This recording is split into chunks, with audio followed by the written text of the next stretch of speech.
Hello guys, नमस्कार। कैसे हैं आप सब। आज मैं फिर से एक नए ब्लॉग के साथ में हूं और मैं आज हूं सारनाथ, जो वाराणसी से 10 किलोमीटर की दूरी पर पड़ता है। और मैं सारनाथ में आपको दिखाने वाला हूं बौद्ध स्तूप। यहाँ पे धमेख स्तूप है, जो भगवान बुद्ध के जीवन काल से संबंधित 4 प्रमुख बौद्ध तीर्थ स्थलों में से एक है। तो आप मेरे वीडियो में बने रहेंगे और नए हैं तो सब्सक्राइब कर लेंगे।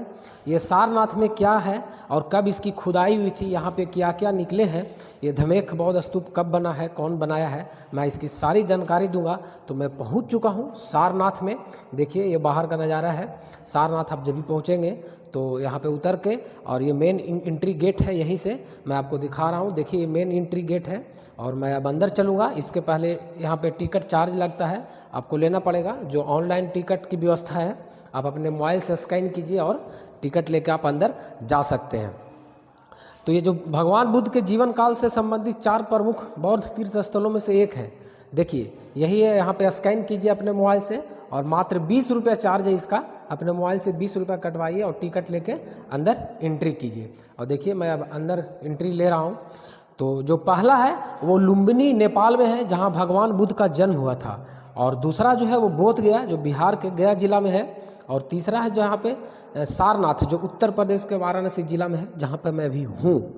तो मैं आपको दिखा रहा हूँ। देखिए मैं आगे चल रहा हूँ धीरे धीरे और आपको बताऊँगा जो खुदाई में ये सारी चीज़ यहाँ पे निकली थी।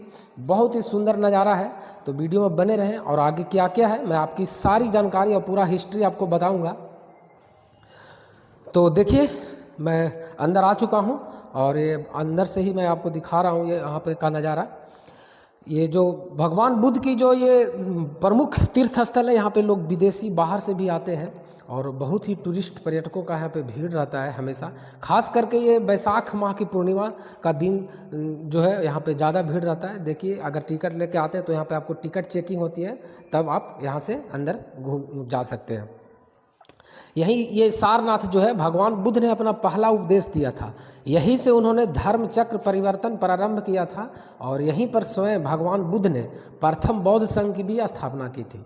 बौद्ध ग्रंथों में भी इस स्थान के लिए ऋषि पत्तन या मृगदाय नाम से उल्लेखित किया गया है। और इसका आधुनिक नाम जो है वो सारंगनाथ अर्थात मृगों के स्वामी है। तो देखिए जहाँ पे खुदाई स्थल हुआ है मैं वहाँ पे पहुँच चुका हूँ। और इस खुदाई स्थल जो है वो सबसे पहले 1798 ईस्वी में डंकन एवं कर्नल मैकेंजी ने इस स्थान के पुरातात्विक महत्व पर प्रकाश डाला था।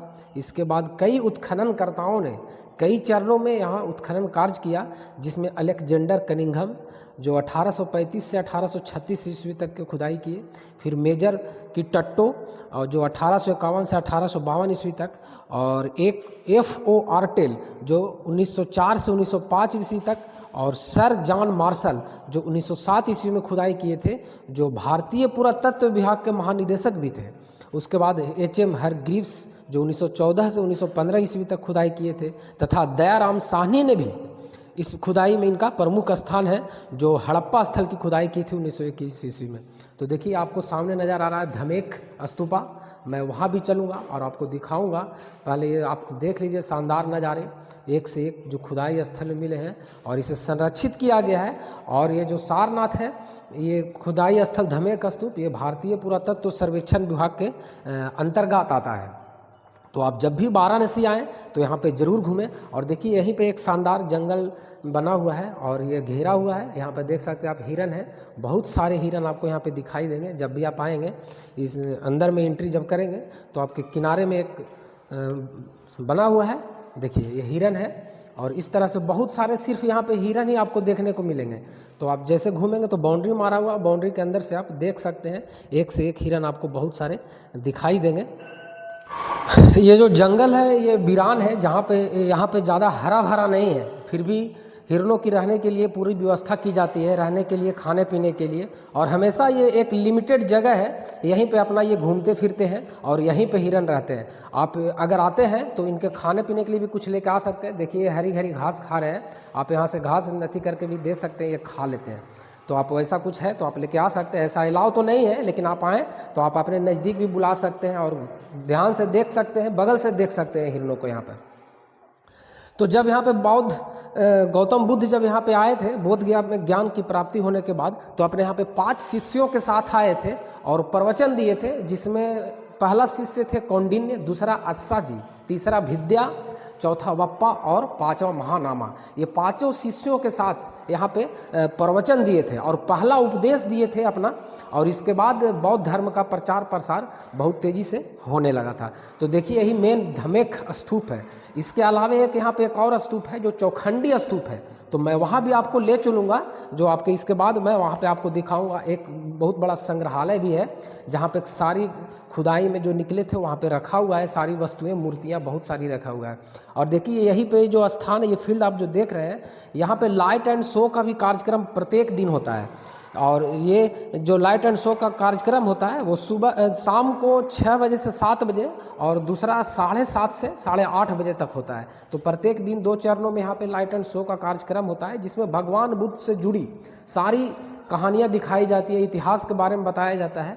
तो आप जब भी आएँ तो यहाँ पे लाइट एंड शो का कार्यक्रम रात्रि में देख सकते हैं, और जिसकी टिकट की कीमत है 100 से 150 रुपये लगभग है। तो 100 से 150 रुपया दे के आप लाइट एंड शो का कार्यक्रम देख सकते हैं। देखिए यहाँ पे आपको नज़र आ रहा होगा। तो देखिए मैं पहुँच चुका हूँ मेन धमेख स्तूपा के पास।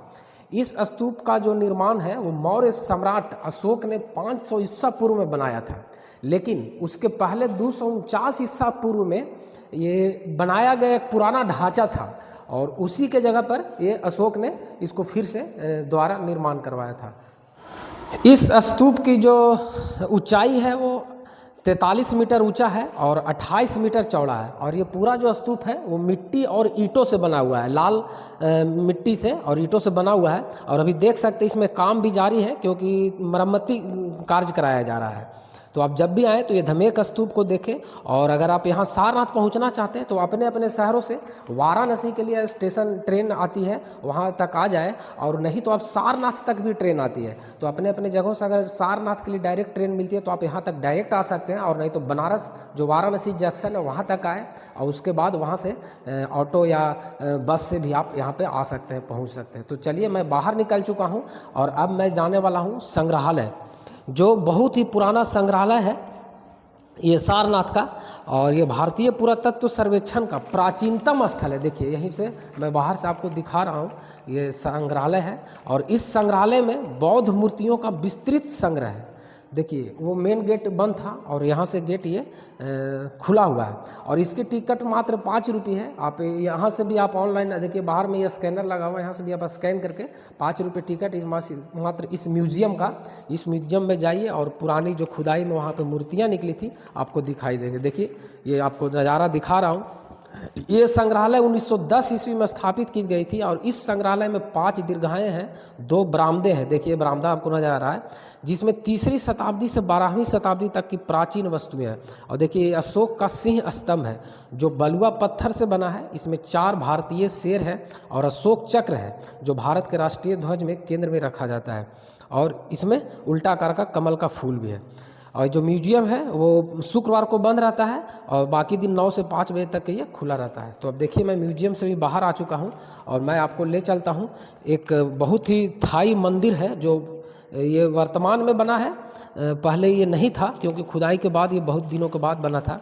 तो आप बगल में ही है, देखिए ये आपको दिखाई दे रहा है पूरा सारनाथ का यहाँ पे मैप बना हुआ है। सारनाथ में कौन पर्यटक स्थल कहाँ पे है, तो आप जैसे ही रोड पे आते हैं तो आपको दिखाई देगा ये पर्यटक स्थल। अब मैं आगे चल रहा हूँ। थाई मंदिर देखिए, ये बाहर से आपको नज़ारा दिखा रहा हूँ। ये थाई मंदिर है जो बहुत ही फेमस और बहुत ही खूबसूरत है। जब आप अंदर जाएंगे तो आप देखते रहिए जाएंगे। इस मंदिर का जो निर्माण है 1933 ईस्वी में थाई मिशनरियों द्वारा करवाया गया था, और मंदिर की वास्तुकला जो है वो पारंपरिक थाई और शैली में बनी हुई है। देखिए बाहर से आपको ये जो बुद्ध भगवान की मूर्तियाँ नज़र आ रही है वो 80 फीट ऊंचा है, और ऐसा एक मंदिर बिहार में भी बोध गया में है जो 80 फीट है, उसके बाद ये भी 80 फीट है। तो अंदर में ये बहुत ही हरा भरा बगीचा है और बुद्ध की कई तरह की मूर्तियाँ भी हैं। इसमें एक मुख्य हॉल है, एक ध्यान कक्ष है और एक पुस्तकालय भी है। देखिए यही एक वट थाई मंदिर है जो बहुत ही सुंदर और आकर्षक लगता है, और ये जब यहाँ पहुँचेंगे तो देखेंगे। और ये जो मंदिर है वो 8 बजे सुबह से शाम को 6 बजे तक के खुला रहता है, और कई तरह की यहाँ पे बुद्ध की प्रतिमाएं हैं। जो देखिए ये सारनाथ मंदिर है, आप यहाँ भी आकर घूम सकते हैं, बहुत ही फेमस ये भी सारनाथ मंदिर है। और अब हम चल रहे हैं चौखंडी स्तूप। देखिए ये आयताकार है जो सीढ़ीदार चबूतरे के ऊपर ये बना हुआ है और सारनाथ से लगभग 1 किलोमीटर की दूरी पर पड़ता है। और ये ईंट और रोड़ी की बड़ी मात्रा में प्रयोग करके बनाया हुआ है, इसलिए लाल लगता है। और ये 3 मंजिला है और इसके मीनार जो है वो अष्टभुजीय आकारों में है, इसीलिए चौखंडी स्तूप कहते हैं। इसका मूल रूप से अशोक सम्राट द्वारा 5वीं शताब्दी में बनाया गया था, लेकिन राजा टोडरमल के जो पुत्र थे गोवर्धन ने इस स्तूप को वर्तमान आकार दिया था। तो पूरा वीडियो देखने के लिए धन्यवाद। नए हैं तो चैनल को सब्सक्राइब कर दें, लाइक कर दें और शेयर कर दें।